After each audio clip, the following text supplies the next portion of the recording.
பிறகு கலைஞர் பொறுப்பேற்ற பிறகு வருந்தி கட்டிட்டு சட சட சட சட சடன்னு நம்ம பசங்கள்லாம் நம்ம பெண்கள் எல்லாம் எப்படி படிக்கணும், வேலை வாய்ப்புக்கு என்ன வசதி, எல்லாத்தையும் விதைக்கிறாரு விதைக்கிறாரு விதைக்கிறாரு.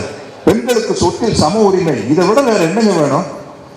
பெண்களுக்கு சொத்தில் சம உரிமை கொண்டு வந்த முதல் ஆட்சி கலைஞருடைய திராவிட முன்னேற்ற கழக ஆட்சி தான். அதனால் உண்மையிலேயே சொல்றேன், இந்த ஒரே ஒரு திட்டத்துக்காக நான் திமுக கட்சிக்காரன் கிடையாது, நான் மெம்பர் கிடையாது. நான் வந்து தமிழ்நாட்டில் வாழும் ஒரு சராசரி மனிதனாக பேசுகிறேன். அத்தனை பெண்களும் கலைஞருடைய சின்னமான உதயசூரியனுக்கு தான் ஓட்டு போடணும். இது நான் தேர்தல் பிரச்சாரமா சொல்ல. ஸ்டாலின் அவர்கள் பிறக்கும் போது கலைஞர் அவர்கள் சிறையில் இருக்கிறார். நீங்க சும்மா சொல்றீங்களே என்னமோ வாரிசு அரசியல்னு. உதயநிதி ஸ்டாலின் பிறக்கும் போது ஸ்டாலின் சிறையில் இருக்கிறாரு. ஏங்க எவனையோ கையை காட்டி விட்டு போலாம்ல, பாருங்க அவனை பிடிச்சிட்டு போயிருங்க, அவன் தாங்க மறியல் பண்ணான்னு சொல்லிட்டு துணிக்கு போறாங்க. விசால வந்து நம்மளுடைய தளபதி ஸ்டாலின் அவர்களை கைது செய்யும் போது கலைஞர் அவர்கள் வந்து மகிழ்ச்சியோடு தைரியமா போயிட்டு வாடா மகனை அனுப்பி வைக்கிறார். நம்ம முதலமைச்சர் இருக்காரு, அல்ப சொல்பமான ஆள் இல்லைங்க. அப்படி கவர்னரா இருந்தாலும் கூட ஒரு சைட்ல ஒரு சின்ன சிரிப்பு அப்படி தட்டி விட்டு போயிட்டே இருப்பார், பெருசா பேச வேண்டியதில்லை. இன்னைக்கு இந்தியாவிலேயே மிகச்சிறந்த மாநிலமா தமிழ்நாடு இருக்குது. இதை விட சிறந்த மாநிலமாக இருக்க முடியும். அது கலைஞருடைய ஒப்பற்ற அந்த கொள்கை இருக்குது பாருங்க. மாநிலத்தில் சுயாட்சி, மத்தியில் கூட்டாட்சி. எங்க மக்களுக்கு தேவையானதை முடிவெடுக்க வேண்டிய முழு அதிகாரம் எங்ககிட்ட இருந்ததுன்னா, நம்ம சிங்கப்பூரை பாருன்னு சொல்றோம்ல, சிங்கப்பூர் தமிழ்நாட்டை பார்க்கணும். மாநிலத்தில் சுயாட்சி, மத்தியில் கூட்டாட்சி மட்டும் மலர்ந்ததென்றால் சிங்கப்பூர் தமிழ்நாட்டை பார்க்கும். உண்மை இது. இன்னமும் இந்த மேடைக்காக நான் பேச விரும்பல. நான் ஒரு நடிகனா சொல்றேன், எனக்கு வந்து யார் ஆட்சிக்கு வந்தாலும் எனக்கு ஒண்ணுதான். நான் நடிக்கிற நடிப்புக்கு எனக்கு தொடர்ந்து படம் இருந்துட்டே இருக்குது. எனக்கு தெரியாத மொழியிலையும் கூட சைட்ல இருந்து சொன்னாங்கன்னா பெப்பேன்னு பேசிட்டு டப்பிங்களை கரெக்ட் பண்ணிக்குவேன். ஒவ்வொரு படப்பிடிப்பு நடக்கிற இடத்துக்கு தமிழ்நாட்டுக்குள்ள போகும்போது அங்க இருக்கிற என்னை பார்க்க வந்து எங்கூட போட்டோ எடுக்க வந்து எங்கூட செல்ஃபி எடுக்க வர ஒவ்வொருத்தர்கிட்டே கேட்பேன், மெதுவாக எப்படி நம்ம கவர்மெண்ட் பரவாயில்ல அப்படின்னா, அண்ணா சூப்பரா இருக்குண்ணா ஏன்னா சைலண்டா தானே பார்க்கும்போது ரொம்ப சந்தோஷம் திருப்தியா இருக்கிறாங்க. இந்த தமிழ்நாடு இன்னும் மேன்மேலும் வளர்ந்து கொண்டே போக வேண்டும் அப்படிங்கிறத தமிழ்நாட்டில் இருக்கிற ஒரு சாதாரண குடிமகனாக என்னுடைய ஆசை இருக்கும். இந்த சின்ன அதிகாரத்தை வைத்துக் கொண்டு மேன்மேலும் வளர்ந்து கொண்டு போக வேண்டும் என்றால், தந்தை பெரியாரின் தொண்டனாக, புரட்சி தலைவர் எம்ஜிஆரின் ரசிகன் அல்ல அவருடைய பிள்ளையாக நான் ஆசைப்படுறேன். இந்த ஆட்சி தொடர வேண்டும். அதுதான் தமிழ்நாட்டுக்கு நல்லது. எனக்கு தனிப்பட்ட முறையில் எந்த ஆதாயம் கிடையாது. இந்தியாவை டெல்லியில் இந்தியாவை காப்பாற்ற ஸ்டாலின் அழைக்கிறேன். ஐயப்பா, அங்கே போய் நின்றுட்டு தமிழ்நாட்டின் உரிமைகளை எல்லாம் எடுத்துக்கொண்டு போய்விட்டார்கள், மாநில உரிமை பறித்து கொண்டு விட்டார்கள். பறிவிட்டது யாரு? நீங்களும் உங்க அப்பாவும்.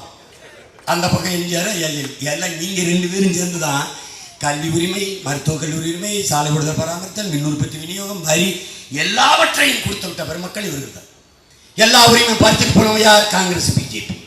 அவனை திரும்ப கூட்டிட்டு வந்து வலிமை சேர்ப்பது யார்? இந்த திராவிட கட்சி.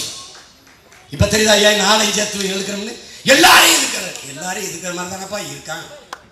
இவன் யார் இருக்கா? பிஜேபி எதிர்க்கணும். சரி, எதிர்க்கணும். அதுக்கு பிஜேபி எதிர்க்காம திமுக தானே பிஜேபி கொண்டு வந்தது. பேச்சு பிஜேபி காலூன்ற விட மாட்டோம். அவன் ஏன் காலூன்றான்?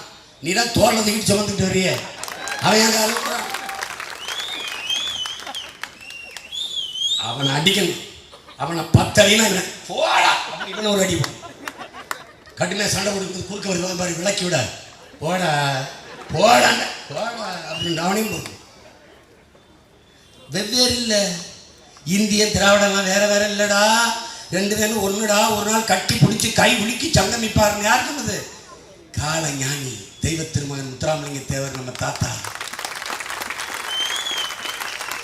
ஒத்தாள் நாம் தமிழர் என்ற உண்மையை பேசுகிற தேசிய மக்கள் கிளர்ந்து எழும்போது எவ்வளவு டென்ஷன், எவ்வளவு ஆத்திரம், கோபம், வன்மம், கக்கு என்னரும் தமிழ் சொந்தங்களே, மானமும் அறமும் வீரமும் உயிரென்று வாழ்ந்த இன கூட்டமே, உனக்கு ஒரு வாய்ப்பு வரலாறு தந்திருக்கிறது. சிதைந்து அழிந்து கொண்டிருக்கிற தமிழின மக்கள், தமிழ் தேசிய மக்கள் பாதுகாப்பாக வாழ்வதற்கு போராடித்தான் ஆக வேண்டும் என்ற கட்டாயத்திற்கு தள்ளப்பட்டு விட்டார்கள். இந்த வரலாற்றின் பேர் அழைப்பில் இருந்து, இந்த வரலாற்றின் பெரும் பணியில் இருந்து தமிழ் இளம் தலைமுறையினர் விலகிச் செல்ல முடியாது. இது நான் சொல்லுது, எங்கள் தலைவன் எங்களுக்கு சொன்னது.